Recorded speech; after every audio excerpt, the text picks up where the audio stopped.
Hai, perkenalkan, saya Yuni Sarah Agustina Nababan, NIM 421-243-1010, Program Studi S1 Pendidikan Kimia, Universitas Negeri Medan.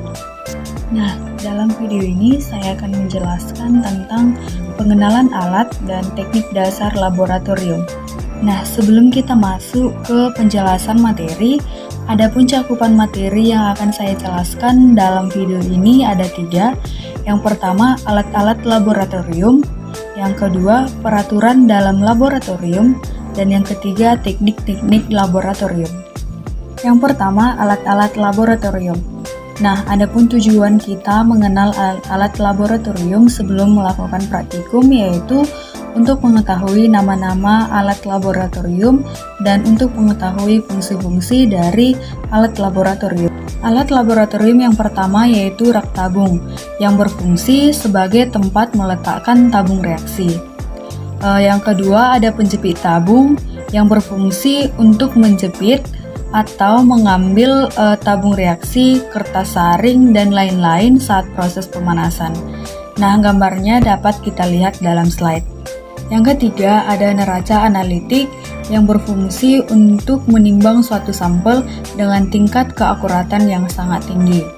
Yang keempat, ada labu ukur yang berfungsi untuk membuat larutan dengan tepat dan mengencerkan larutan. Gambar dapat kita lihat di dalam slide. Selanjutnya, ada pipet tetes yang berfungsi memindahkan volume cairan yang telah diukur. Dan yang terakhir ada pipet ukur yang berfungsi mengambil larutan dan mengukur volume larutan pada berbagai skala atau ukuran dengan ketelitian tinggi. Gambar juga dapat kita lihat dalam slide. 2. Peraturan dalam laboratorium. Adapun peraturan-peraturan di dalam laboratorium yaitu antara lain yang pertama, praktikan memasuki ruang laboratorium dengan telah mengenakan jas praktikum. Yang kedua, praktikan wajib membawa lembar kerja praktikum, serpet, dan masker. Yang ketiga, praktikan mengisi daftar absensi dengan menunjukkan segala sesuatu yang wajib dibawa. Yang keempat, praktikan tidak diperbolehkan makan, minum, ataupun merokok di dalam laboratorium selama praktikum berlangsung. Selanjutnya, praktikan tidak diperbolehkan bersenda gurau yang mengakibatkan terganggunya kelancaran praktikum.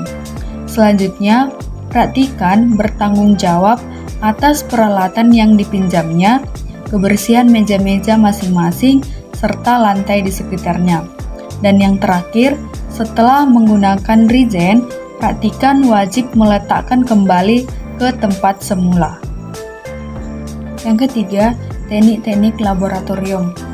Adapun teknik-teknik laboratorium beserta dengan petunjuk-petunjuk pencegahannya yaitu sebagai berikut. Yang pertama, cara memanaskan cairan. Harus memperhatikan kemungkinan terjadinya bumping atau meloncatnya cairan akibat peningkatan suhu drastis. Cara mencegahnya dengan menambahkan batu didih ke dalam gelas kimia. A. Pemanasan cairan dalam tabung reaksi. Yang pertama, jangan sampai mengarahkan mulut tabung reaksi pada praktikan baik diri sendiri maupun orang lain. Yang kedua, jepit tabung reaksi pada bagian dekat dengan mulut tabung. Yang ketiga, posisikan tabung ketika memanaskan cairan agak miring, aduk dan sesekali dikocok. Dan yang keempat, pengocokan terus dilakukan sesaat setelah pemanasan. B. Pemanasan cairan dalam gelas kimia dan labu Erlenmeyer. Bagian bawah dapat kontak langsung dengan api sambil cairannya digoyangkan perlahan. Sesekali diangkat bila mendidih. 2. Cara membaca volume pada gelas ukur. Adapun langkah-langkahnya yang pertama, masukkan cairan yang akan diukur, lalu tepatkan dengan pipet tetes sampai skala yang diinginkan. Yang kedua, bagian terpenting dalam membaca skala di gelas ukur tersebut adalah garis singgung skala harus sesuai dengan meniskus cairan. 3. Cara menggunakan buret. Adapun langkah-langkahnya yaitu yang pertama, keran ditutup, kemudian larutan dimasukkan dari bagian atas menggunakan corong gelas. Yang kedua, turunkan buret dan statifnya ke lantai agar jika ada larutan yang tumpah dari corong gelas tidak terpercik ke mata. Yang ketiga, jangan sampai ada gelembung yang tertinggal di bagian bawah buret.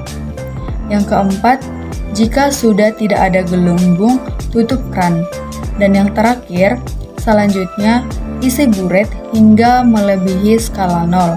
Lalu buka keran sedikit untuk mengatur cairan agar tepat pada skala 0. Yang keempat, cara menggunakan neraca analitis. Adapun langkah-langkahnya yaitu yang pertama, nolkan terlebih dahulu neraca tersebut. Yang kedua, letakkan zat yang akan ditimbang pada bagian timbangan.